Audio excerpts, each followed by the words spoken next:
शिकंजी ले लो शिकंजी, नींबू सोडा से बनी शिकंजी।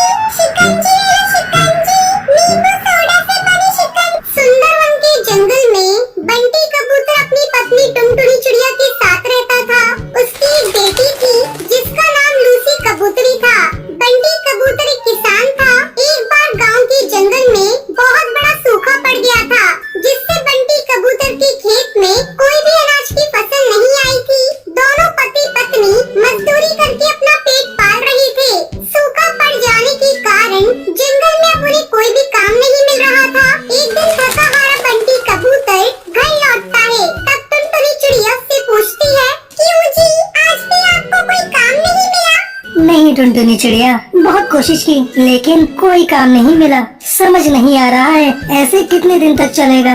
ठीक है जी, आप आराम करो, मैं आपके लिए नींबू की शिकंजी बना कर लाती हूँ। टुनटुनी चिड़िया शिकंजी बनाकर बंटी कबूतर को देती है। ये लो जी, नींबू की शिकंजी।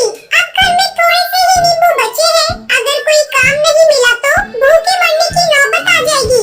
बंटी कबूतर नींबू की शिकंजी पीने लगता है। सुनते हो जी, मैं क्या कहती हूँ, क्यों ना हम लोग शहर के जंगल चले, वहीं कोई काम धंधा करेंगे। अब गाँव के जंगल में कुछ भी नहीं रखा। तुम्हें याद है ना, मेरी सुंदरी मौसी नदी के पास शहर वाले जंगल में रहती है। चलो हम लोग उन्हीं के पास चलते हैं। शहर के जंगल चलकर कोई काम धंधा ढूंढ लेंगे।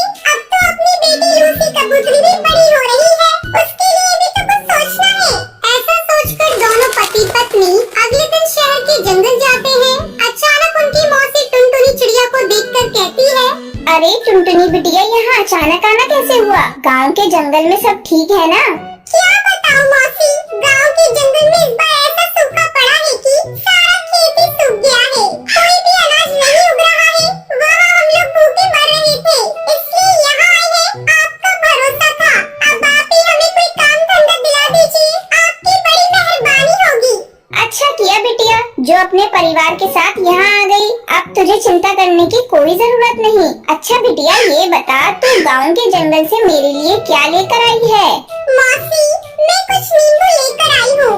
यही घर में थोड़े बहुत बचे थे। ऐसा करती हूँ मौसी, मैं सबके लिए नींबू की शिकंजी बना देती हूँ। गर्मी बहुत है, सभी एक एक गिलास पी लेंगे। हाँ हाँ बेटी, जल्दी बना। नींबू की शिकंजी पिए बहुत दिन हो गए। टुनटुनी चिड़िया शिकंजी बनाने लगती है। तभी सुंदरी कौवे की पड़ोसन बबली कबूतरी उसके घर आती है। अरे सुंदरी बहन, ये तुम्हारे यहाँ कौन आया है? बबली बहन, ये मेरी भांजी है। गांव के जंगल से शहर के जंगल आई है और अब यही काम धंधा करेगी।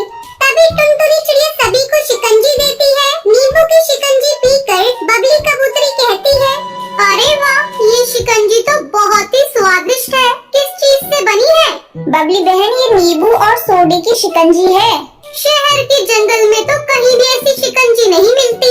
बबली कबूतरी की बात सुनकर टुनटुनी चिड़िया की मौसी कहती है, तू ऐसा कर टुनटुनी बेटी, एक शिकंजी का ठेला लगा ले। यहाँ किसी को ऐसी शिकंजी बनानी नहीं आती। देखना, तेरे ठेले पर सुबह से ही भीड़ लगनी शुरू हो जाएगी। टुनटुनी चिड़िया और बंटी कबूतर को ये बात पसंद आ